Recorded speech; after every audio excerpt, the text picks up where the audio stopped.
right, you guys, podcast time. Chew. It's quieter. Fucking podcasting right now. Chew quieter. And now, to the podcast studio.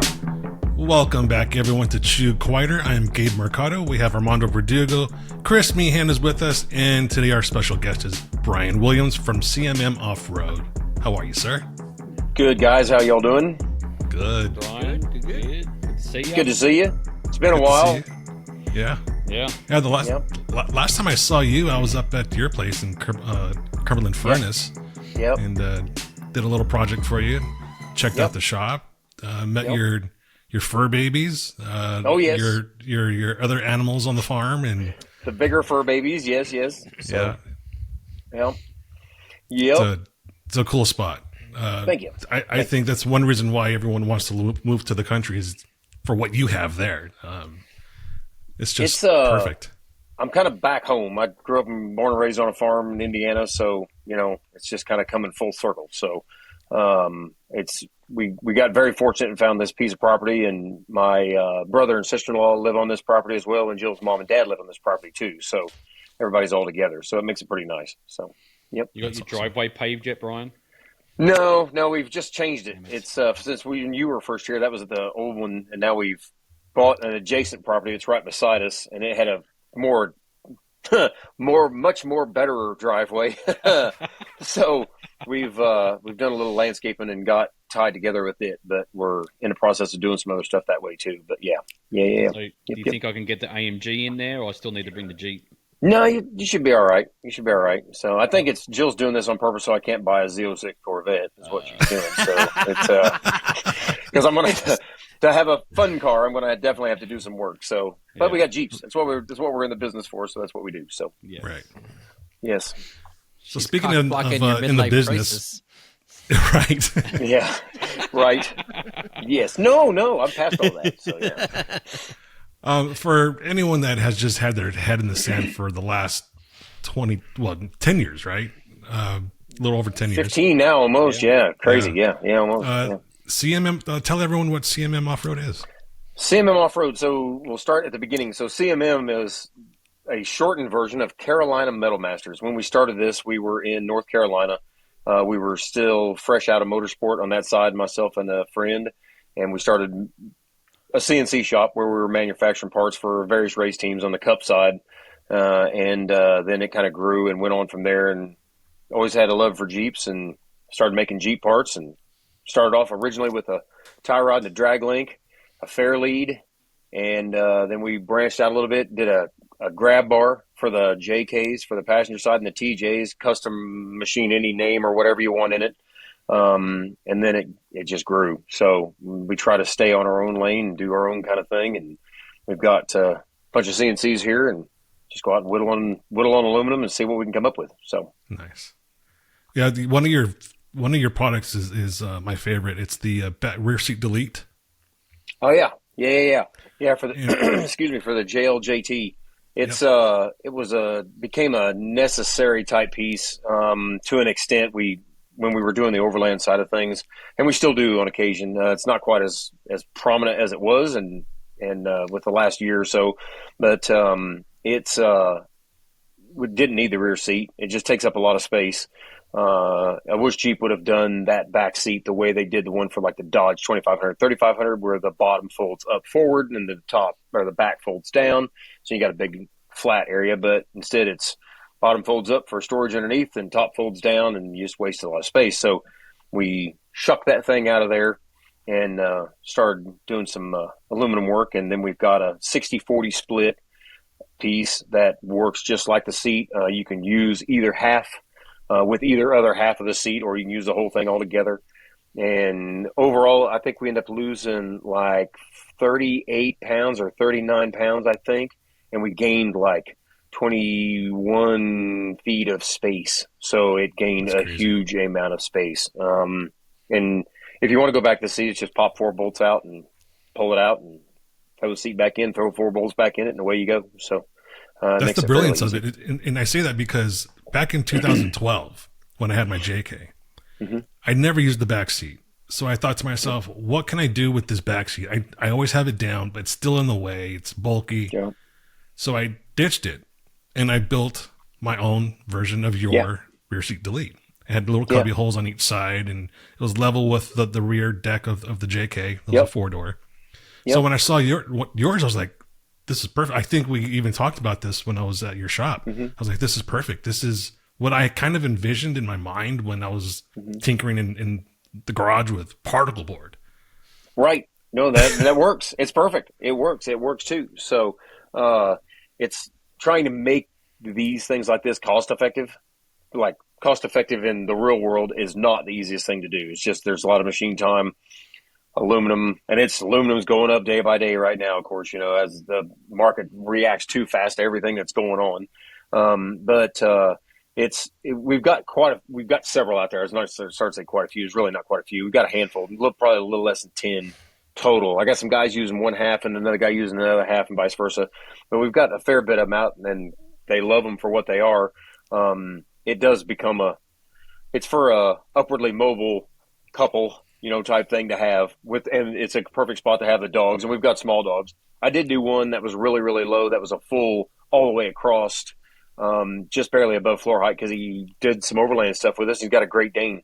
So the Dane just literally walks up and walks right into the back of the Jeep, and he had a custom bed made for it and just lays there. And he can still have storage underneath. And when the dog's out, you can still flip both of them up and still get to your storage underneath and get to everything. So it works out pretty good. But that's getting into more of the custom side of the world, which is not a problem. It's just it can get cost ineffective rapidly. Right. Depends on what you want to do. But people come to us with ideas all the time, and it's fun to see where we can get with them. So, well, I think the best part about it is it's really easy to install. I mean, yes, super easy, super really easy. 4 bolts out literally with an impact. That weird 6-point male 6-point bolt that Jeep puts in that thing, or that piece, pop those things out and throw our part right back in it, and away you go. So, yep. So it works out pretty good. So, and we've done those at different heights as well too. So same as like our bed rack, it's a similar piece. It's all machine billet, and we could have went farther to take out even more weight. When we started doing the overland stuff, started looking at the weight of cars, and they're coming out of motorsport stuff. Of course, it's the same thing.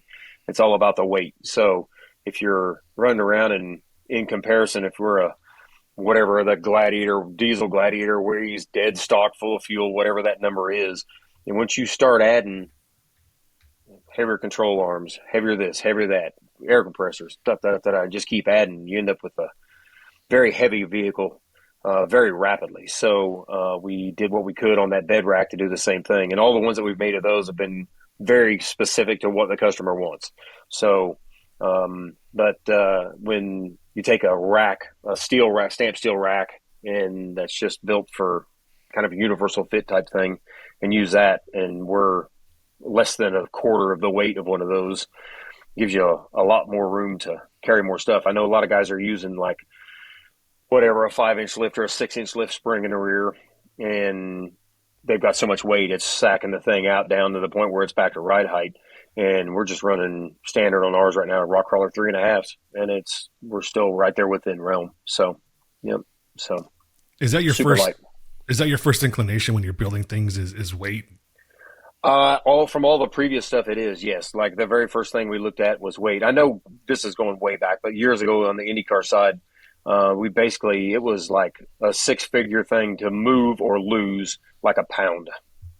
So, and I know watching like the Netflix Formula One deal, they're way beyond that now. It's ridiculous now what they're spending. And when you have fluid money that is whatever you want, it makes it easy, but it's not so easy when you try to take that to the masses. It's not exactly cost effective, and it's not the way to necessarily go, but it's fun to make those toys like that. So we got the rest of our line of all the parts that are the standard everyday, everything, the utilitarian stuff that we make, all the mirrors and the handles and the accessory mounts and all that stuff that carries through, and these are just fun to make. And it's a good mind trigger because it kind of hits you and you're like, oh yeah, let's take a look, let's see if we can do that, and then sit down and start drawing, and next thing you know, here we are. So yeah.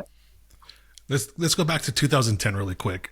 Yeah, sure. And only bring this up because you brought up F1, and you were part of the US F1 team, or yes, I don't know if you would say part of the team, because it was it? I don't know if it was an official team, was it? It never it never really got off the ground. I know at some point there'll be a documentary. Probably, somebody's eventually going to come around and ask questions on that thing. It was that's a long, crazy story. I was at Waltrip at the time, running Michael CNC stuff on the Cup side. Run that shop, and the reason I had moved originally to North Carolina at the very beginning was an IRL manufacturer deal called Falcon. That was Michael Cranifus, who was the father of Ford Motorsport, father of SVO and everything else. He and another guy had gotten together and started the piece for Falcon. And I had worked with that other guy in previous years in Indy Car, clear back at Ganassi years and years ago. But it hit the ground extremely hard and did not continue. And then he called, and it's like, yeah, you know what? Let's see. So I always wanted to go play around Formula One cars and see what we could come up with. And it never really got anywhere. But I ran the CNC shop there. Same as kind of like we have here. It was all tied to Haas. I've known Gene for years and years at Pac West years ago. When we first got, this was like 97, 98, somewhere in there. The team manager came to me and was like, hey, we need to get CNC machines. And I was on the test team and worked in the machine shop and did stuff there, whatever needed done. But he said, we need to get some CNCs. What do you think? And at the time, it's like, well, this Haas stuff is looking pretty good. So we got Haas, got a hold of him, and Gene would come around. And he'd walk up and he's like, why are you doing this? Why are you doing it this way? And because he's a machinist, that side of him is. And he just has grown to exponential lengths since then. So, but there we had Haas. When I was at Robbie Gordon, Robbie had Haas there as well. We got Haas stuff at Waltrip. And then the USF1 thing was Haas as well, too. So, and that's all I have here in the shop, too, for that matter. So it's a good machine. There's reasons for pluses or minuses from Mazaks all the way down to the cheapest thing that's made out there that's out. But this is a good universal machine. They're easy to use. You know what their weaknesses and their strengths are, and we capitalize that. So, was Haas a sponsor for that F1 team, or was he part of the money team? He was part of what we got the machines. That's kind of what we were tied to on that. When it all did kind of come to an end, I know they did get a hold of him, and at that point it was too far for him to do anything with. So when they went to do their own, they did their own, of course, however many years later that was. It was about 5 years after that, probably. Yeah. And there's Formula One's different than any other form of motorsport in a sense. There is F2 and F3 and E and all that other stuff now too, but within F1, there's 3 or 4 different tiers within that group. There's if you watch that show on Netflix, you'll see it. There's teams that they're like, well, this year we would like to finish, in the top 15, and that's as good as they know they're ever going to get, because they're never going to go against McLaren, Ferrari, or Mercedes, or Ferrari, that kind of thing. They're just not going to get there. So it definitely is tiered without a doubt, and it's. The big boys go play with big toys and big money. So It's interesting, but yeah. Yeah, Chris and I are F1 fans. I think I'm a bigger fan of F1 than Chris is. He won't admit it, but... You know what? Who's your driver, Gabe? Max. Yeah. Yeah, Chris? Me? I don't know. Well, there's only 2 Aussie drivers now. Well, the Aussie drivers suck. Like... Hey man, Oscar's pretty Scott solid. Dixon at Pac West. He was he's great, phenomenal. He was such a good dude. So yeah, Oscar's not too bad. I think he's given him a couple more years. He might come up into it. This is Liam Lawson's rookie season, so I'm interested to see how he does. I'm liking Lando. I love Lando. I think he's a great driver. He's my second favorite driver. Too. Yeah, he's good too. He's definitely good too. So it's weird. There's not there's a change in the guard, and everything changes. Nothing's constant. Yeah, it was like when Damon Hill used to race, like it was all flat out, and then when he left, it was like it got boring. It was like, well, Damon Hill's not there anymore. He's not racing Schumacher anymore. Yeah. So it's the same with this industry. It comes in waves. Yep. People move on. Yep. And then the new people walk in, just like we have right now with all the damn ducks. They'll Yeah. eventually windle off down the road somewhere, just like everybody else. Are they still Yeah. Armando ducking? likes the ducks. I Wait, swear what are I they- want to do is I want to make like a net that goes all the way across and take like 2 paper towel tubes and mount it, like a little billet bracket, and you can just fill the front wheels. You go completely with ducks, and then you drive by just looking through the paper towel tubes right at the windscreen, So that's what it needs to be. Just fill it. Fill the thing completely full. If you're going to do it, go for it and do the whole thing. So, but Up Periscope. Down Jill will Periscope. not let me do those kind of things, which is probably good. So it keeps so people from coming and trying to burn down the shop. All you need to do is just glue them to the windows so you can't see them, and then wrap the Jeep in ducks, and you'll be doing the same thing. Yeah, Yeah. that'll But work. did you see the Christmas light ducks? I Are did they not. still Are doing they duck still- things? No, so you didn't see what they did. So they got the little Christmas lights that they're like the one where the bulb goes out, and then you got to find the missing bulb for the lights Yeah. to use. Yes. Well, they drilled the bottom of the duck out just enough that you could fit the duck on glow. there, and it would glow. Oh my goodness. Oh my. So I'm just like, Yeah. how much more gayer do you need to get?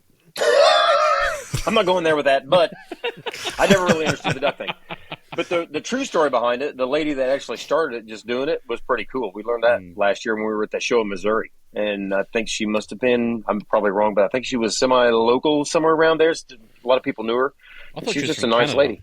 So Yeah, I thought she was it? from Canada, too. Okay, never mind. Was not. So yeah. So gotcha. I mean, we could have got bad information, Chris. Who knows? Well, hey, You never know. at this day and age, you could be anybody. So you could just make it up and you be that person. So No, not we're not. true, We're not so- a woke country anymore. You can't do that anymore. true. But there's nothing saying that you just can't. Who's going to prove who started the duck thing? How can you prove that? I don't know. That's a good Don't question. know. You know what I mean? Don't know. Well, there's I'm no not such thing putting as my hand photo up for it. records anymore because you can photo me into being on the moon right now or anywhere else. You know what I mean? You can do whatever you want. So, but yeah. So Do I don't you- know. Next Do you guys podcast, remember- I'm going to be in Utah. So I don't know if Chris experienced this in Australia, but Brian, you might be old enough to remember this when your teachers would come back from the copy room with ditto paper. Yeah, ditto machine. And they would be high as fuck because of the fumes from that ditto paper. running the ditto machine. Yeah, and then you could steal just like what was it, Animal House? Yeah, steal the copy from the test, and you get all the answers from the test off the ditto machine from doing the ditto on the test. Yeah, hang on, was yeah, that the yeah. one that used to go like really fast? And you can It's hear more all like the it was a edges? drum. It was a drum. It's like, and they stood there and cranked it by hand. So this shows our age. Holy Yeah. shit! So, you two are yeah. fucking old. 54 this year. Is that right? Yeah. 54 this year. How do you So, not yeah. remember that, Armando? You're that age. Oh, I remember it. Oh, you do? Armando's 41. What are you talking about? Fucking is not. Yep. Yep. I'm the oldest in the. Yeah. I'm the youngest in the room here. Well. Yeah. Actually, hang on. How old are you, Gabe? No, you are. I'll be 48 in a few months. Yeah, right. you are the youngest by a couple of Oh. months. Yeah. There you go. Asshole. I was so close. It Kids doesn't did matter. not ever It does- feel like it. Yeah, No. exactly. It doesn't matter. I mean, look at how many times I've sprained knees and ankles just on the trail recording shit. I mean, Yeah. Yep. Yep. fucking age just Yeah, creeps I up live- and so- hits you with the bat. I lifted up one of my tires the other day for the Mercedes on the lift, Ooh. and I'm pretty sure gave myself a hernia in my stomach. And we're talking Mercedes tire, not a 42 or No. anything Not- crazy. not- B-lock. Not a 39 beadlock. Yeah. Nope. Not a I 39 watch these- airliner. Yeah, so I watch the guys at the shop, and they lift these 37s up in the air, and all. I said, "Dude, ask for help." They're like, "I got it." I said, "You know what? When you get to my age, you'd be like, man, I wish I asked for help." Yeah. Enjoy Young- that young third frog ones. eye. Yeah. Yes. That's awesome. Awesome. So, Oh god. Let's get back to the racing Yeah. stuff. Oh, yeah. So you were doing Indy and NASCAR before you started to Yeah. the So- Formula One team? just to jump back real quick, and this question gets asked a lot, so maybe this will answer it around the pipe because the word gets out and then crazy stories get made up and then you never know what you hear, right? So I was a farm kid in Indiana, thought I was going to pursue a good military career. And just before, I think my dad kind of got cold feet, and he started pushing me. He's like, I don't think you want to do it. I don't think you want to do it. And then ended up going to Vincennes, Indiana, down for the aviation program and got my A&P license, and never ended up using it. Ended up one of the guys I went to school with, one of my best friends in school during that time, he was on a plane going to get a job interview with like Delta or somebody, and the guys from whatchamacallit, from one of the Indy Car teams out of Indianapolis was flying, and he talked to him and said that actually Dick Simon's guys on the Amway side, they were flying, and he said something, hey, here's a resume. And they gave that resume of his to Tom Anderson, which was like Anderson Fernandez now, but Tom Anderson was the team manager like back in the days of Patrick in the late 80s, and then early 90s. He went with Chip Ganassi onto that side and was a team manager at Ganassi. Handed him that. He called John. John went in, got a job, calls me, and goes, hey, man, guess where I'm working? Where? I'm at Chip Ganassi. I'm Indy Car. I'm like, okay. I used to go to the Indy 500 when I was a kid, but I was into drag racing then. I wanted to go and drag race and be on that side of it or do something, on that level. And so I was like, oh, cool. Well, if they need anybody else, let me know. Well, he calls me the next day. He goes, hey, man, I don't know what you're doing, but get over here because they need other guys. And you got an A&P and you're good. You're good. You know what I mean? That gives you which is airframe and power plant license, so you can work on aircraft. That's a whole nother story now. But anyway, got over there, got hired on the spot, ended up on the gearbox side. That was 91 and 92 there. At that time, Eddie Cheever was driving for us. And then at the speedways, we had Ari Leindyke driving for us as well. And then we had a road course deal when we got that Ford Cosworth XB with none other than Robbie Gordon. So Robbie's basically a year older than I am. That's where I got to know him. That's we doing tests together, doing all kinds of other stuff. I was on the test team and did this and that and blah, blah, blah, and all that stuff. Got to know each other. And then some time goes on. Ganassi, and like all race teams do, something happens. They end up cutting people loose, doing whatever. Ended up at Bud King, then working for Kenny Bernstein on an IndyCar deal. The crew chief that was at Ganassi ended up going there, got a hold of him and vice versa. He called me actually and said, hey, we need guys for the deal here, so come on. So ended up there, was there for about a year and a half, had enough of Bernstein. That's a whole other story. And then went on and was at Tony Bettenhausen's for a short bit, and then ended up at Pac West. And there we had Mauricio Guzman, Mark Blundell. That's a picture. It's up here, right here. It looks like Michigan, I think it was, in probably 97, 98, something like that. But was there. That's where we got the Haas stuff, everything else. The guy that was the engineer at Ganassi originally then called me, was down in North Carolina and going to start an IRL deal with Falcon with Michael Kranifus.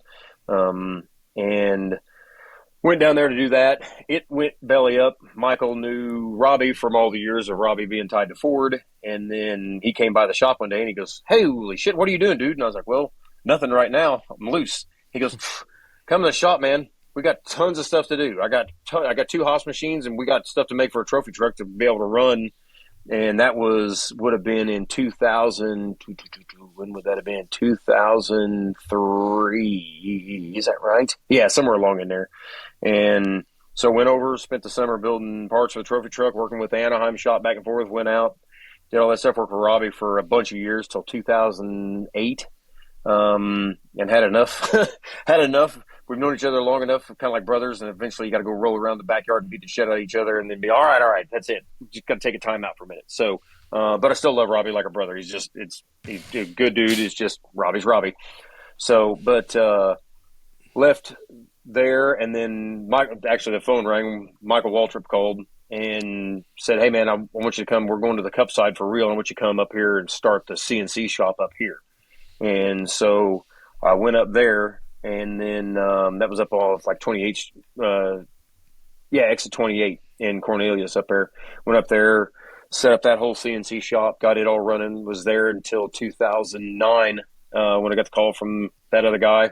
Ended up going back on the F1 side because I thought, man, we're going to try it. And it was pretty cool. This is one of those aha moments that you'll remember. And I've said this a bunch of times, and it's a great piece. But I had a conversation with the team manager, and I said, "Hey, I need to have a conversation with you guys." And he's like, "Whoa, this doesn't sound good." And I said, "No," I said, "Let's just get Michael and Ty Norris together. Let's have a conversation." So that afternoon, Michael comes upstairs and sit down. I said, "Hey, so I got an opportunity to go." And right as the words were coming out of my mouth, the team manager's like, "Whoa, hang on, no, you can't go. How much? What do you want? What's your number?" I was like, "Come on, dude. If you're telling me you should have been paying me more, I mean, it's not about the money." So here's where I'm at. And Michael goes, hold on. And Ty was freaking out. Ty was like, "Who's going to run the shop? What are we going to do? What are we going to do?" Michael goes, hang on. Here's the deal. And he looked at me dead square in the eye. He goes, "Here's the thing, man. I have taken a lot of chances in my life and done a lot of cool things. And you know you can do it. Just go do it. If you need anything ever, you call me." I said, "All right." So off I went. And when it ended, and he still hits me up every now and then. There'll be times, it's usually a Sunday morning when he's getting ready to announce a race or something. There'll be somewhere. And he's like, "Hey, B-Dub, what are you up to?" On a text. "I'm all good, man. How you doing? Hope everything's good." That kind of thing. And that was great advice. And he's been there and done it. And you got to take a chance and you got to go see what you can do. But that thing failed, and I was like, "All right, that's it. I'm done." And that's when we decided to start this. And we'd say we originally started, we were building parts for Hendrick and for Roush and for anybody, any of the Cup teams that were down there, just random anything, whatever it was they needed, and whatever the print was, we just make it. And then I started with a guy that was an old racer dude, and he was kind of wanting to sit out front and see what came in the door, and I was wanting to go chase stuff. So we decided to part ways, got all that sorted out. Everybody was happy and good and done, parted ways, and then we just started making Jeep parts, and here we are. So all that in a nutshell, that's the timeline behind it. So I wouldn't not do what I did. I got very lucky. I got very, very lucky to be in the places I got to be in and do the things I got to do. Traveled all over the world, doing everything, racing everywhere and doing everything you can think of. And it was great. But in some ways, probably cost me a marriage along the way. My son works here now, which is good. My daughter is still up in St. Louis, and she's awesome, happy as a clam. Everything's good, but it definitely I wouldn't be with Jill now if it hadn't have ever happened. Met her in Charlotte, so everything happens for a reason. But very fortunate to have done the things I got to do. So we just try to take that same mentality now and transmit it to what we're building here now. The parts that we build, the things that we do, try to take that level of what it is and put it into this. No shortcuts, no cheap outs, no this, no that. You were talking about the rack and stuff earlier, like the bed rack itself. I think the bolt list for that full bed rack is like, I want to say it's like $1,300 just for hardware. But it's all 304 stainless. And like I always tell people when we're talking about it, you don't walk up to a yacht and see rust streaks. Mm-hmm. So you're never going to see rust streaks on this stuff. It doesn't fit the purpose of what this is. And you don't need a half 13 carriage bolt in something when a 832 will do. So just to make it convenient for all the bolts in the whole package are the same. So it's just a different mentality. It's not right. It's not wrong. It's just different. So, but, yep. So I got one more race question, and it's just because the name is infamous in racing world. Joe Gibbs. Oh, yeah. Did you guys have a partnership with him, or did you have to use his facility? So that was kind of a weird one. So if you're familiar where Robbie's shop was at in north of Charlotte, right there where 485 now makes the loop around, that split a business park. And where Joe started the original Cup deal, that building, it was actually called the, I'll think of it here in a second. It's a construction company. It'll come to me here in a minute. But that building was owned by them technically because they were partnered with Joe when they did it. So we would use at Robbie's, we would use that building for pit stop practice because it was in the other side of Business Park. So we would use it. 485 splits it now. You can't even get there. Well, you can take the overpass and cut back around and cut in, but it's not a direct road. But we use that for pit stop practice. And then when Robbie's was done, when I left there and went to Waltrip, and then stuff moved around, and the next thing you know, the Herzog building, there you go, Herzogs. They're the ones that owned it. Kenny had talked to them somehow and ended up getting that building for the USF1 thing. But it was kind of a hallowed ground too. Like you walk in there and you know what started there. And it had that feel too. And unfortunately, it just didn't. The feel itself didn't carry off into USF1 and make it work. And nothing was going to make that work. Like I say, that's a whole other story. But yeah. So we come full it was circle. Joe's. So we come full circle from racing, and then we go to Jeep, and now you have a product that is race inspired in the shifter. With the shifter, yeah, and that was a piece. Some guys were using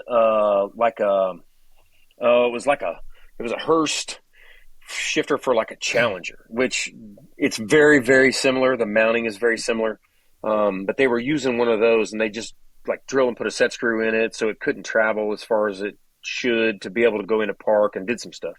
And Will at Savvy hit me up, and we've known each other for a long time. He hit me up. He goes, "Dude, this is like right up your alley." And like, what do you think? And I said, "Well, let me get one of those shifters and I'll take a look at it." So I got one, and I realized that if we made that shifter, we could make it for like pennies, because there's nothing to it. It's simple as simple could get. It just wasn't, to me, it wasn't us. So I was like, well, let's see what they're doing. Took the Jeep apart, measured all the travels out of the shaft and the plunger that goes down in and then releases and does all the other stuff, and reverse engineered everything back and started. I basically drew that other one. It was like, this isn't going to do any good. I'm just going to start from scratch. So I started with when you pull your shifter off of your JL, that little shaft that sticks up with the pin that's inside of it, that does the actuation. We started with that. I started with that drawing. And since you have your wall right behind you right there, I started with that. And I started with a 3D model that I drew of a new, SIG pistol grip, more or less module, and realized that when I drew and had all that up, that's fine, because with a pistol, you're all the way out here. Well, shifter can't get up that high, but you're clear down here. So your angles are completely different. So I had that drawn, kept scrubbing around back and forth, and then, nixed the whole thing, and then just drew what we have now. So a nice, comfortable, easy grip feel piece. And with inside of it, there's a mechanism that we machine, like say, everything we do here in house. But there's a mechanism inside there that limits the travel of the release lever that you pull with your finger, just like the factory one, but it limits that release. So it basically will go from drive through neutral into reverse. That's the DNR, drive, neutral, reverse, or standard. And then you've got to squeeze it to get from neutral, reverse, and then squeeze it farther to get into park. And there we have it. So that was it. But it was a little project. It was a good one. That's one of probably the more complicated. Our door handles for the JK are kind of complicated in a sense. We changed that motion ratio from being your thumb pushing the button to a little lever inside there to squeeze. And that was fairly easy. This one was a good complex piece, and we're making them in a 5-axis machine. We're making them as fast as we can make them. So they're going out the door right now. So they're doing pretty good. So yeah, I think Will got the idea when he lost my shifter back in Utah. Gotcha. Yeah. Gotcha. I'll never let him forget it either. I'm pretty sure Jenna lost it. It wasn't Will. And Chris, you could actually use one of those, because you almost ran over Adam in Moab, thinking you were in drive and you were in reverse, trying to go up an obstacle, and almost crushed him. Well, don't worry, I've been looking at it. Don't worry, I've been looking at it. But we come back to the want and then the necessities. The need. Yeah. Yes. The need. So, but like I said, Offroad and Chill, we were talking about this a little bit ago before we got on, but Offroad and Chill he's been putting up couple videos this last week where he had the thing in a bad spot, and it was just left rear is dropping into a hole and it's standing up, and then you can physically do it yourself if you can hold it at exactly the right point. But when you're panicked, you're going to accidentally get park, and park is really going to be bad, because when you stop, and then you're locked up and you're done. And Sergio raced it at King of Hammers in the rock crawler in that car, in that 2-door, and used it a bunch and was super happy with it, and it worked. So there was one point where they were trying to make a little bit of time, and they got out to do a little winch operation, and Justin jumped back in, and Sergio was like, "Hey, I'm going to start moving." He goes, "All right, I'm good." And then, of course, he hit something good, and then Justin bumped into it. Next thing, Sergio's like, we're going backwards. Shit. And then pulled it back into drive, because Justin bumped it because he was still jumping around trying to get himself into the seat. But yes, as long as you're bolted in properly, it should work fine. But yes, it's kind of funny. So you've made one for the JK now too, haven't you? Yes. Yeah. And it's It's an external, like we did everything since the JK does not have a lever in it for the release. It's just the gated piece.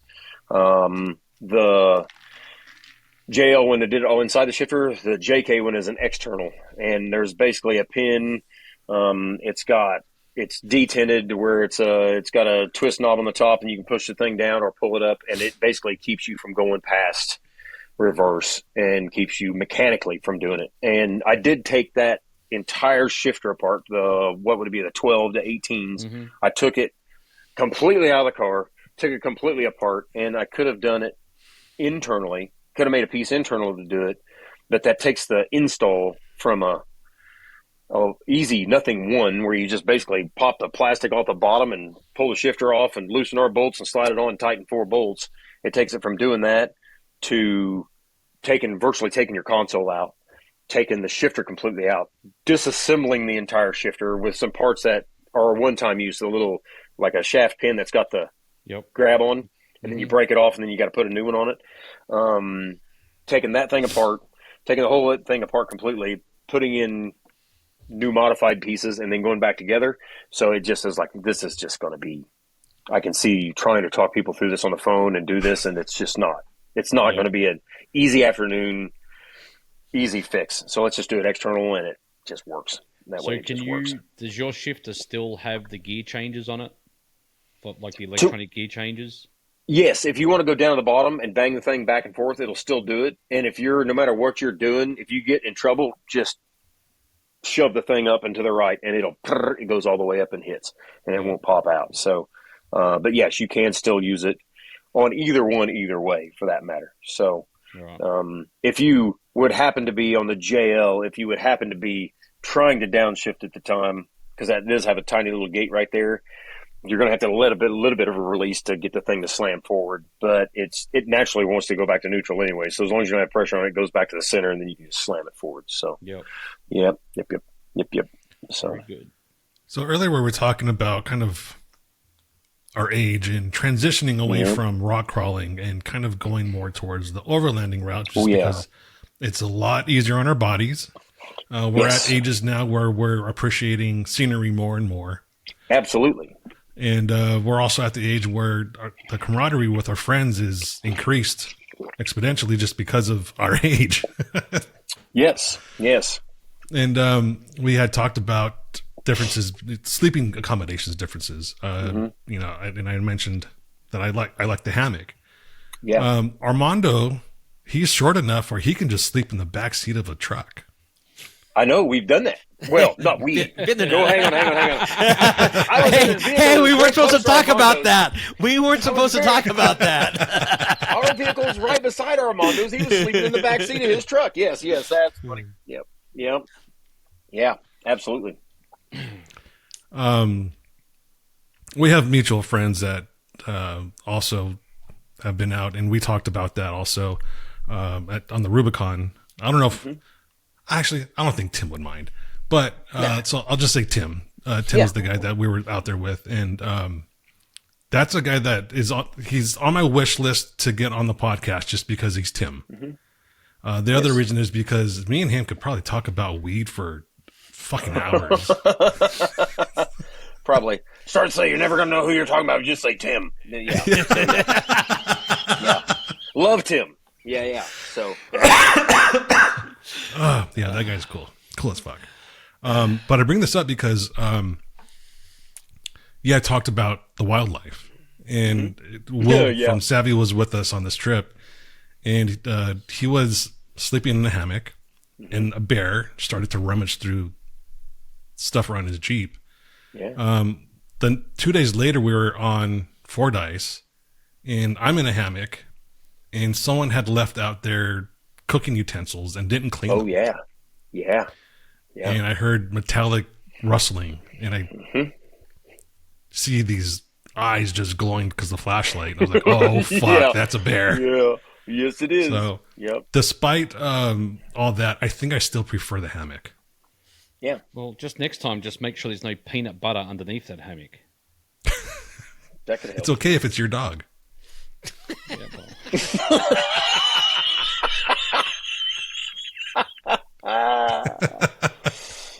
Yep. I remember when Chris first got those sleep pod hammocks, and we were in the Rubicon on one of the Crawl Magazine John, one of his rides on one of the Crawlicons. We were out there, and we're all piled together, and they were staying over in the whatchamacallit, in the campgroundish more area. My brain has fried me tonight. I can't remember Where the whatever old it's called. hotel is. Dirty Dozen over there. Yes, the Dirty Dozen side. And we were over underneath the tree right in the corner right there by the water. And we start hearing ka-ching, ka-ching, ka-ching, ka-ching, ka-ching around. It's like, oh man, it was way late. You know what I mean? It was like 2, 3 o'clock in the morning. I'm like, oh man, this is not going to be good. And at the time I was in a tent and wasn't terrible worried about it, but I was in a tent on the ground. And, so Chris was in his AirPod, and Tim was in his AirPod thing. They're hanging there, and he thought maybe Tim was up, and Chris goes, Tim, is that you, Tim? It's quiet for a minute, and I come back, I go, hey, Chris, that bear's name's not Tim. So it wasn't Tim. He was like somewhere, he'd gone over the Dirty Dozen. He'd already got up and done his own thing, but there was one in there. And I guess there's big ones out there. I mean, we've been out there. I've heard bears out there and seen them out there, but I've never had an encounter with one ever. But they're definitely out there, and it's prevalent. I know places that we have done overland stuff with, like Bob and Mary, TNT Customs on that side, the Fort Explorer and stuff. We've been at some extreme elevations, at some extreme cold, and done some really fun, good stuff. But we have seen some wildlife that I'm glad I was in a tent that was on a rack well above, because at least they got to come up to you. You're still a Twinkie and a wrapper, or sandwich burrito. wrapped up, a Subway sandwich wrapped up in a paper, a burrito. It's a You're burrito. still that, but at least you got a little height on them right there, and you're drive down on them instead of them just coming onto you. So, I could imagine doing the same, like in Alaska or somewhere where a moose walks up and his chin is touching the top of your tent on the top of the rack of the Jeep. You know what I mean? On something that's that big, that's a scary animal. So I don't know what you do there. So haven't been up that far yet. That's like in Australia, we have, do you know what swag is? Yeah. So I've always wondered, when I first came over here, I'm like, man, I've got the best business idea. Why is no Americans got swags here? Yeah. And I'm like, I'm going to have a really good, I can run with this. This is going to be awesome. Okay, what's a swag? So a swag is, so it's like a roll-up mattress, but it's got a mattress in it, and it's made of canvas.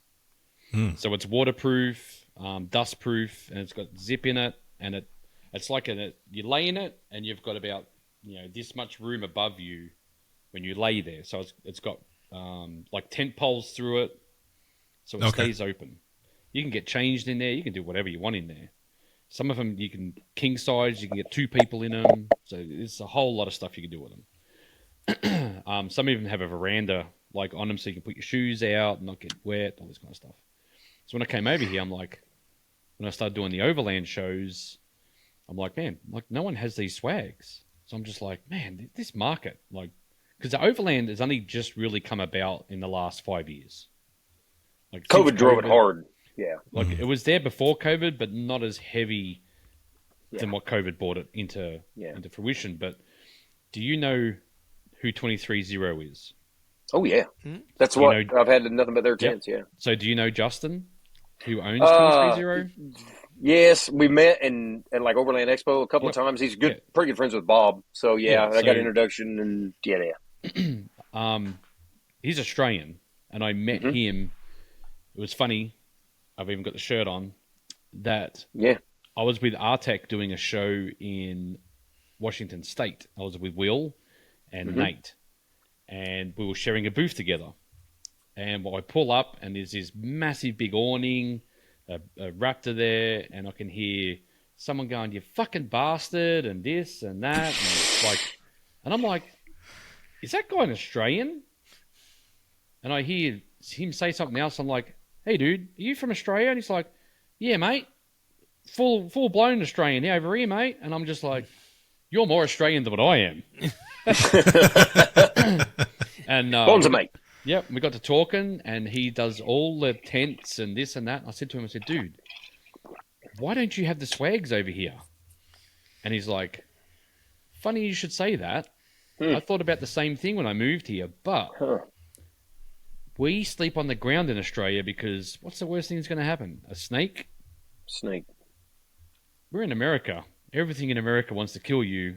Bears, mountain lions, moose, whatever you are. Yeah. To a bear, you're a wrapped up taquito. Ready to get... How quickly can you get out of a swag? For someone that doesn't like Mexican food, he really loves using Mexican food references. Yeah, because all Americans know that. Or burrito, or, it's almost like the Hot Pocket, you're the cover is the swag, and you're the meat inside, and the bear's like, where's that big microwave? You can say egg roll, Nah, not the same. Pop-Tart? Different color. Same thing. Egg rolls aren't green. Tacos aren't green. Shouldn't be. Oh, well, yeah, true that. True that. Burritos shouldn't be green. No. But that was the thing, and I'm just like, damn, well, there goes that business idea. I can't bring that from Australia. Believe it or not, there's still a lot of people that ground camp. He sells them. He still sells them here, but it's not as big as what it is in Australia. Like, in every off-road vehicle will have a swag in the back. Yeah. How big is it rolled up? Like, how much space does it take? It'll be the size of... Okay, so like like a mattress this thick. Mm-hmm. Am I holding that right? That thick? And you do it like a single mattress that you would put in a cot. Roll that up. That's as big as it gets.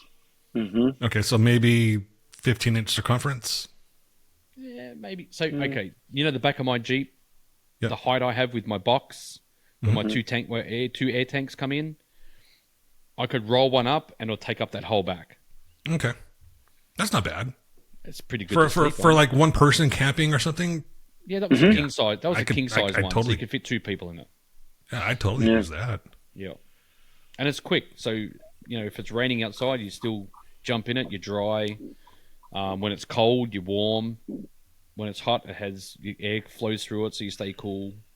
Yeah. They have a new hammock now. Actually, that is. That has a sleeping pad with insulation, and it's a canopy. It's a whole tent thing situation. So they've just made the swag swing from a tree. That's pretty much what they've done. Yeah, they've made the swag off the ground. Yeah, I like hammocks. I sleep so good in those things. Yeah, it's definitely nice. I think it's the gentle swaying when there's wind at night too.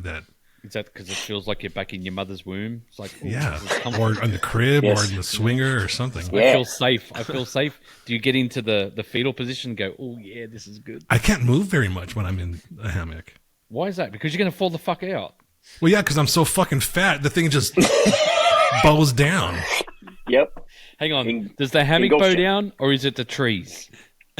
It might be both. Shit. Is it like that? Like the cartoons in the island when he gets in the hammock, the palm trees go. Man, I gotta stop using fucking saplings. There's one year at the Rubicon, Tim had one of those inflatable deals. It was like an inflatable dome type thing that he was camping in, and it was actually kind of cool. I know, like that stuff that was at SEMA, those seats and chairs and stuff, and even that it's almost like a bed capper that was pneumatic, that was air filled. Those things were pretty cool that they had, and then their stuff's pretty indestructible. Those at least had structure. Tim's didn't have structure. And he's like, man, if we have, because he had one of our racks on his Gladiator. He's like, well, could you make like outriggers so like set up there when we blow it up? I was like, well, we could make a piece up there, but it's going to be heavy unless we play with like UD carbon, and then you're going to be exponential on numbers even more so again. I mean, we can do it, but by that stage, you might as well just take a camper trailer with you. Yeah, I'll just bring a Paris Dakar car with us. Yeah. Robbie's Dakar car, and then you got whatever you want. You know what I mean? But it's just ridiculous. What are you going to do? So, yeah, there's a balance there for sure. But yeah, not to get off topic of getting eaten by a bear, but yeah. So, when was the last time you actually did rock crawling? Myself, ooh. when he had the JK. Yeah.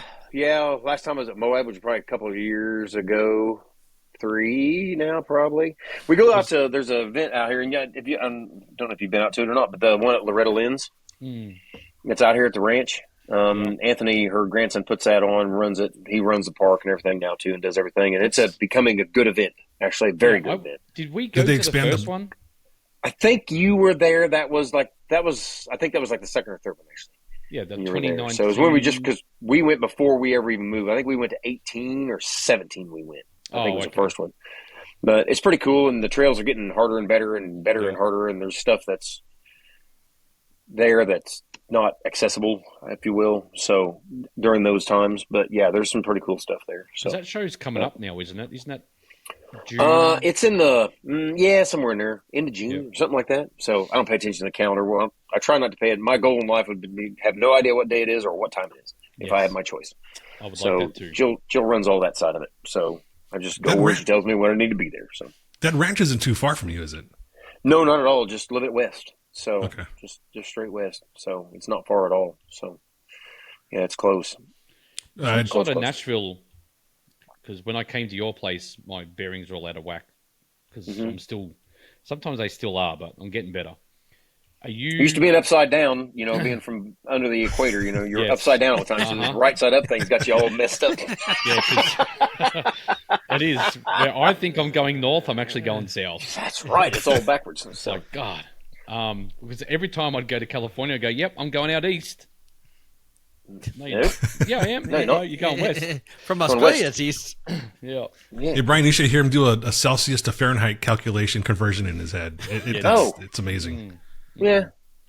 No. Yeah, I forgot what I was going to say. Damn. 9/5 times 30 plus 32 or minus 32. 5/9 plus 32, whatever it is. I still have to Google it. Yeah, I do. To answer your question, Chris, they're about an hour west of Nashville. Yeah, that's where we are. That's what I was asking. Yeah, an hour west. An hour straight west. That's where you were going. I knew where you were going, too. Mondo's just trying to beat around the bush. I just forgot. It was just like... Yeah, going. It went. Oh, no, he's going. Yeah, about an hour west.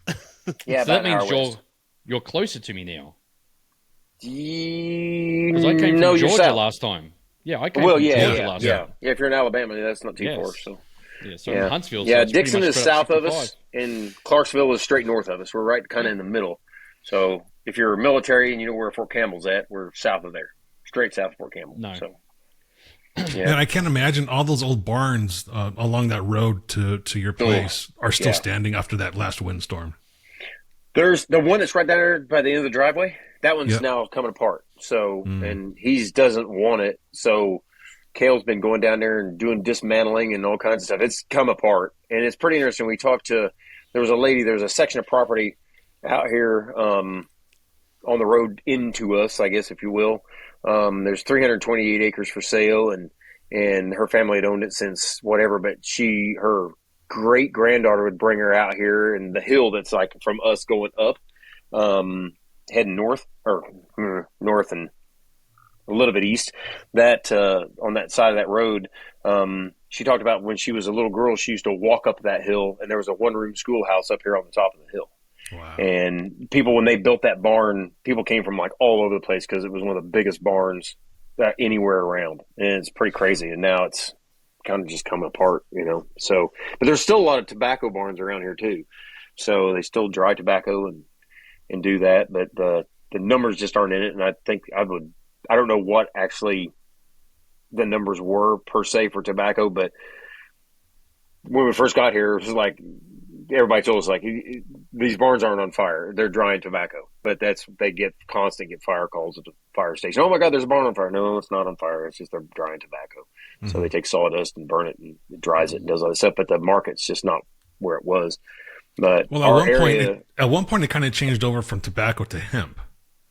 And they were wanting to do that here, and I don't know that it ever took off or got going or whatever. It did a little bit, but now there's legislation in Tennessee that they're trying to outlaw any sort of cultivation of hemp. Oh, gotcha. Huh? I'll be darned. So, yeah, I don't know. So, yeah, we have there's a lot of hemp growers in Clarksville. Is it really? I got you. Yeah. I didn't know that. Huh. I'll be darned. Gotcha. Yeah, we've just got everything that we've got is just pasture for cattle. So, but yeah, no, we haven't gone that side of ag as of yet. So, and we don't.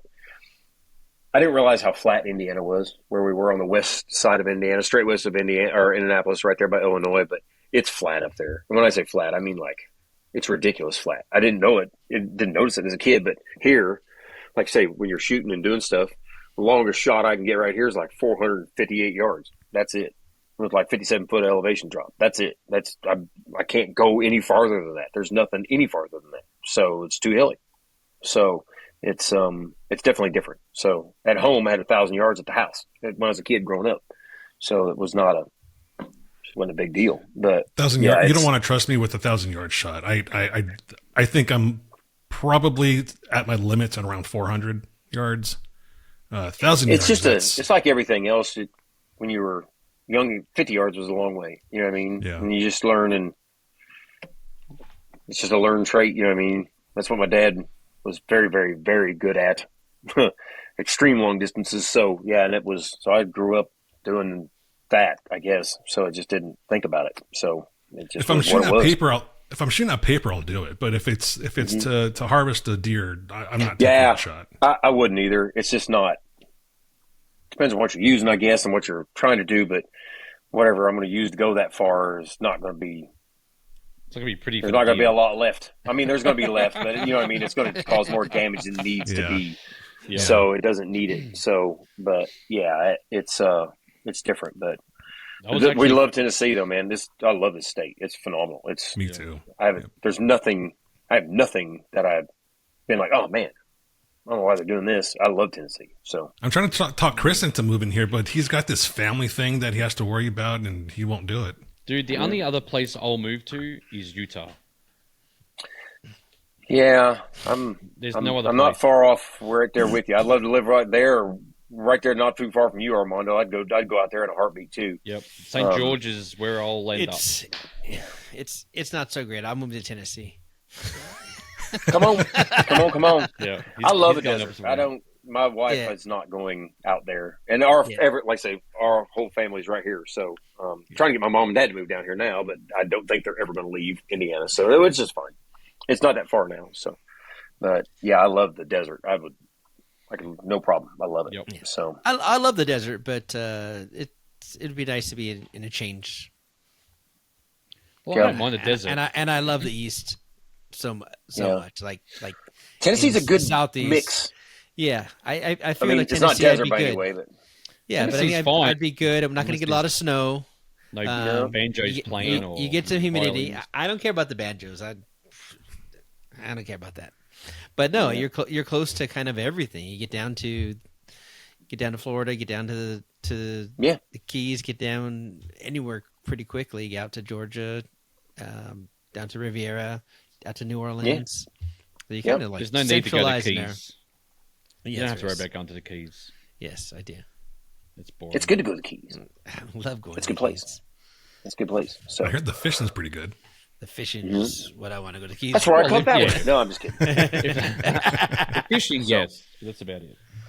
That is a buddy of mine from the motorsport side of the world. That is a true carbon fiber sailfish. That's crazy. He made it, did the logo on it. He's a sign painter dude, did all of it, but it weighs nothing. It's like literally that thing is like 2.5 pounds. And it's real carbon. It's not the other stuff. The fiberglass carbon. Yeah, fiberglass with one outside layer on it. No, this is like 21 thou, one layer over a mold. So yeah, it's super, super thin, but it's strong as strong could get. But yeah, Tennessee's a good place. I definitely we fit in here and it works. So neighbors around here are great and everything's good. It's just all good. So we got lucky again. So been blessed my whole life, and like I say, lucky, blessed, good, vice versa, whatever. It's just been good. So I have no complaints. So you hunting turkey and deer on your property also? Not yet. So we have deer here that turkey are unreal. Turkey is ridiculous. Like you can I saw like 30 of them driving up to your place. Yeah, you can go out. If I left here at 6:15 in the morning and head towards Dixon, the first field that's up here on the right, there's going to be 50 plus turkey in it. And out here in the yard, we had a deer almost in the shop yesterday. They were right here out the big back door towards the woods. And they were out there just walking around. And the one walked up and he was like 10 feet from the concrete, from the overhang. He was right there. And they're like, we're not a threat to them. And if it came time where it was not such a good time, well, then we start eating them. We'll eat our cattle probably first, not all of them, of course, but yeah. There's a lot of wildlife around here. Lots. I will lease some of your property to hunt whitetail if I could. We've got. I don't have a place right now, and I've been going to Matt Loxley's dad's house. Oh, yeah. He's got a huge piece of property up Clarksville. Yeah. And he's got a couple of stands already set up. So we've been going there, but last time I went, just didn't see anything. Yeah. Yeah. Yeah. Yeah. If I want to shoot a deer, I could literally walk out the front door pretty much in the morning and it's whatever you want. It's right there. So there's a lot of wildlife around here. So, yeah. Yeah, we'll have to talk next season. Yeah. Yeah. We haven't had anybody out here as of yet doing. My neighbor around the corner here, this is Murphy Hollow Road, and they are Murphys. So, and there's a grocery store in Charlotte that's a Murphy grocery store. It's a prominent name here, but they're adjacent property. We don't share a property line over on the other side with them. And he hunts his garage that's over there. He's got it's almost like the duck thing on the dash to full circle. His garage literally looks like deer heads inside. There's nothing but deer heads inside that. Nice. And just every year since he's been hunting, they're all hanging on the walls, and his sons and everybody else that hunts over there. And there's still tons and tons of deer, and they're still coming on. So, but yeah. Yep. There's so much deer in this area, even where I live, but I'm in a subdivision, so I can't shoot. I mean, I can and I have, but I'm not supposed to. Yeah. Well, then nobody knows, but that's still, you're really doing illegal things and you're not supposed to do that. That's not allowed. So, yeah. Well, the first time I did that, and I never did. I just wanted to see what the 300 blackout suppressed with subsonic sounded like, because I mean, I just got the can. I've heard it before, but it wasn't my can. I want to hear it from my can. You want your own signature. Yeah. So I went to the side of my house, and there's a retention pond, and I shot in the retention pond. Mm-hmm. And the ricochet from the bullet was louder than the actual shot. Yeah. 300 blackout's good for that. So, it's a fun caliber just because I think it's the best home defense caliber, to be honest with you. I'd agree. So especially suppressed. Yes. Especially suppressed? Yeah. Yeah. Because you're not hurting your ears, anyone else in the house. I shot the burglar, but I didn't wake up the kids, man. They still go to school on time tomorrow. We're good. Yeah. The damn sirens woke the kids up. Yes. And I will throw that out there. So who's calling the police? We haven't really made this a public thing as of yet, and some of you guys probably know, or we've talked about it a little bit, but we've always played in the gun world, doing all kinds of everything in the world, doing anything and everything for police departments and for military guys and for whatever. Always played because of the machine shop, so you can make things. And we don't make anything that you're not supposed to make, period. I mean, we don't do that. You can. It's not that hard to do, but we don't do that. There's no reason to do that. But we, very shortly here, we will have a sister company, if you will. Primal Weapons Works is coming. And the website will be, it's not live yet. We have not turned it on, but it's pww2a.com. I'm surprised that domain was still available. I figured anything that had 2A in it was gone, or five digits or whatever you want to call it was long gone, but we looked it up and there it was. So the stuff that we used to do, if you used to see CMM stuff, Carolina Metal Masters a long time ago, the Keltec KSG parts and the Chris Vector parts and the these and those and some muzzle devices and some other stuff, that stuff will all come back on. That'll be live first. And then I've got other stuff that we've been making since then that will go on, and then we'll see where that goes. And we made a decision way back then. It's like, well, let's see what kind of goes. because I was making gun stuff then and still, threading barrels and doing action work on 700s and all kinds of stuff, whatever needed made. But we were doing stuff back then. It was like, well, let's see what kind of takes off. And the Jeep thing just kind of took off. So we just kind of let the gun thing kind of slide. And now we're going to go back and play. So look for that sometime. We'll probably let it cut loose after the Jeep Beach, I guess, just not to confuse issue and have chasing our tail both directions. But pww2a.com, Primal Weapons Works. The logo looks like two ancient axes crossed. But yeah, that'll be coming here pretty soon. So we'll start putting some stuff out. Facebook page also? Some things. Yeah, big Facebook page. No, I don't know what we're going to do really on that side of it. I know obviously our website on CMM is through Shopify, but that's not feasible with this side of things. So it's a big commerce website, and my brother-in-law is building that right now, and he's good at building websites. It's one of his talents. So he's putting it together, and we're getting it all tuned up and playing with it and make sure it works and clean and trying to get pictures right and do this and all the fun stuff. So we're playing with that. Was that the gentleman? Was that the gentleman I met when I was out there? I think so. Probably was Eric. Okay. It probably was.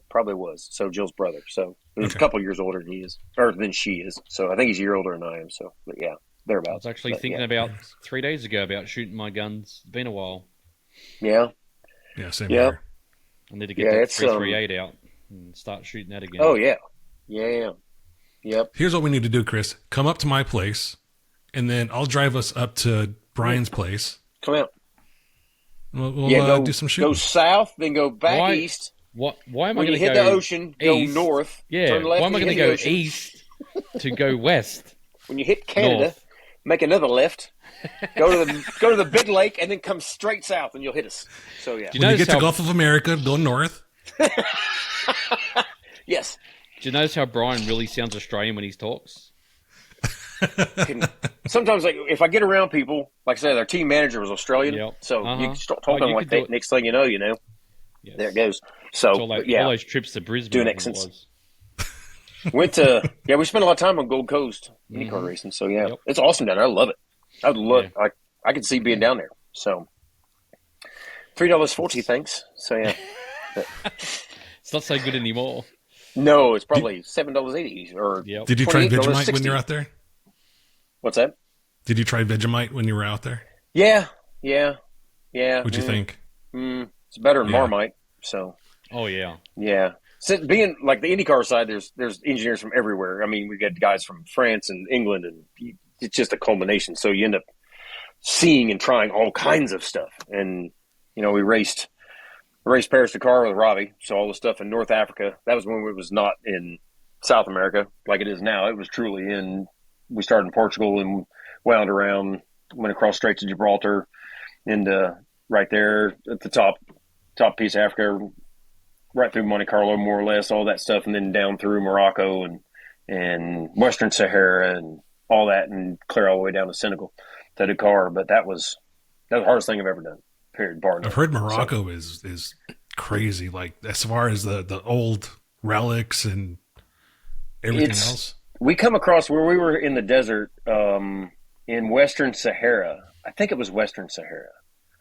I still have all my books, because I was on the chase truck. The chase truck, because Dakar is a little different. So like Baja, you got a whole bunch of chase trucks and a race car, and over there you have chase trucks.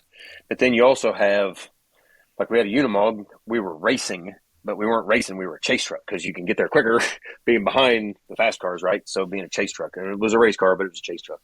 So we ran that thing, and it, some of the stuff, I had to get one of my old logbook stuff out and everything, road books and stuff, and go through that stuff and see. But we came across where they filmed some of the stuff for Star Wars, like the original Star Wars, 1977 Star Wars, the good one. So there's stuff where they filmed out there, and the stuff was still there. Like if it was here, it had been stolen in 1977 and a half, you know what I mean? Yep. And it's still there. It's all still there. Like when at the beginning, when the Jawas and all that stuff and R2 and C-3PO are in the desert, it's still there. It's a beautiful country. It's amazing out there, but it just, nobody's going to mess with that stuff. So, but yeah, it definitely was interesting doing that there. I'd like to do the one in South America. I know I can go down there. Sergio's invited me multiple times to go because they run through some of his uncle's property down there in Peru, and I'd love to go down there and see that, but I just have never had the chance. Been to Brazil a bunch of times, racing Rio de Janeiro and all that stuff down there, IndyCar wise. We went down there 3 different times for a test, and we never ended up. We were even running from Mauricio Gugelmin on the Hollywood cigarettes because Hollywood cigarettes is it's like the Marlboro of Brazil. So we went down there to do a test at that track and never even ran, flew ultralights and played around, did all kinds of stuff, and came back home. Couldn't get the car through customs. And then, been down there a bunch, but not that other side of South America. I'd love to go over there and check that out, all that side of that, so see that. So someday. Do you feel like you've had a boring life now, Gabe, when you talk to Brian? Well, yeah, because he's a world traveler. Yeah. I'm not. I know, but every time I talk to Brian, you're just a complete unknown. You're just a complete He comes unknown. up with a story, and I'm just like, yep, I'm a no. I've done nothing in my life again. Thanks, Brian.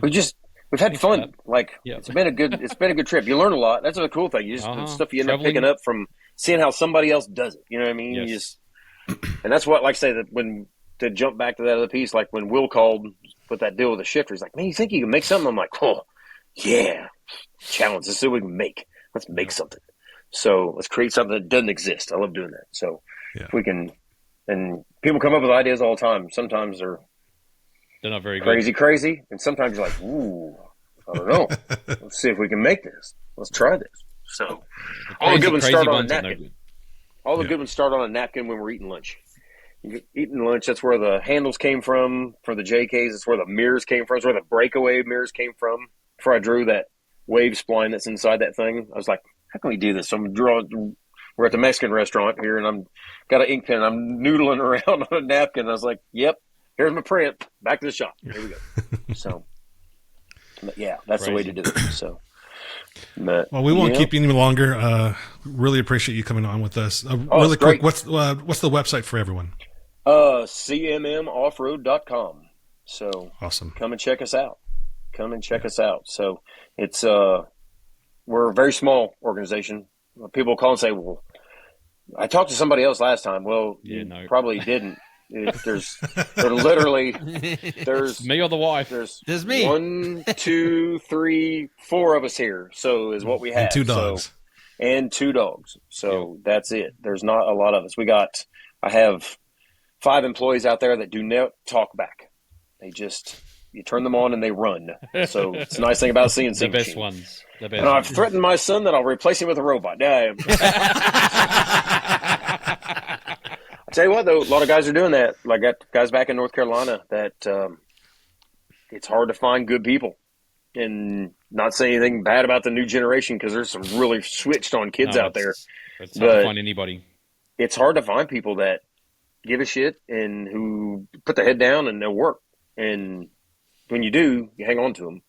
And it's just hard to find. But it's robots. I got a buddy that was at Waltrip with me that took over my spot when I went to the Formula One deal at Waltrip. And he is now working for a company that does sell robots on the CNC side. And he's like, man, companies are CNC machine shops in North Carolina are buying robots hand over fist because you get one really good guy and he can run 10 machines with a robot.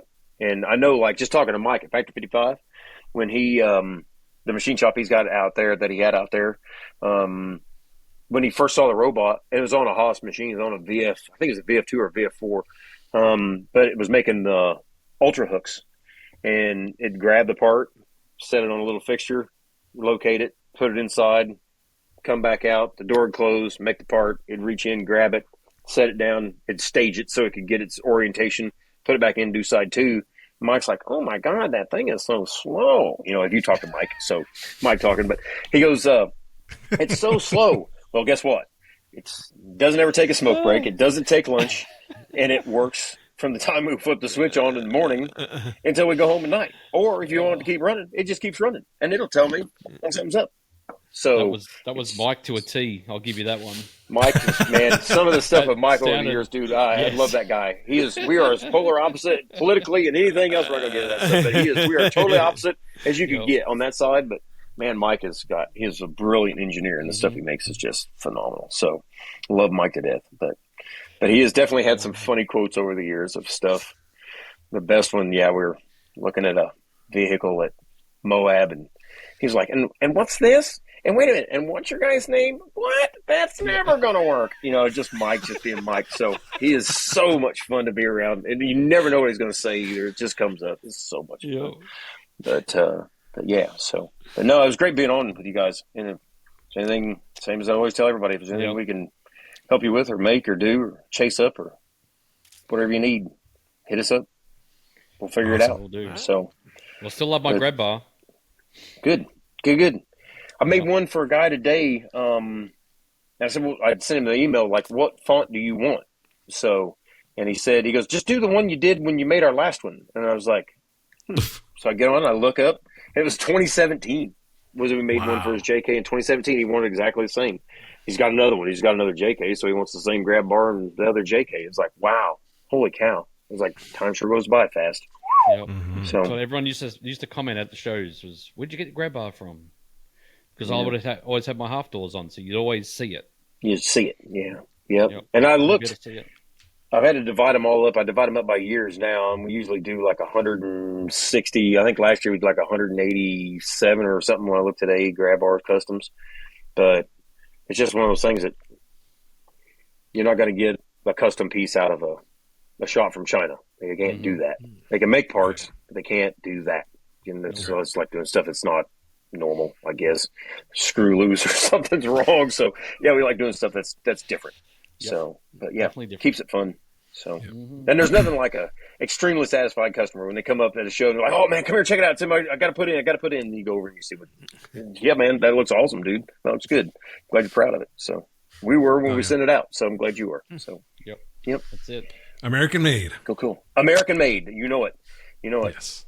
Yep. And we are strive to make get everything that we can from here that we can. So, and right now, most all of our aluminum is coming from right here. So, what is made here? So, the companies that do make. So, it's going to get tricky, but we'll make it through. You'll make it happen. Yeah. Yep, one way or another. All right. Very good. Everyone, that's Brian Williams with CMM Offroad. Thank you. Everything's manufactured right here in America. Remember, that's one of our major things with this show. We definitely support American-made products. So check them out. Appreciate that. So no problem. Yes, sir. All right. Well, thanks again, and everyone, thanks for listening. Thanks for watching, and we'll catch you next time. See ya. Very good. Hey, Have a good night, guys.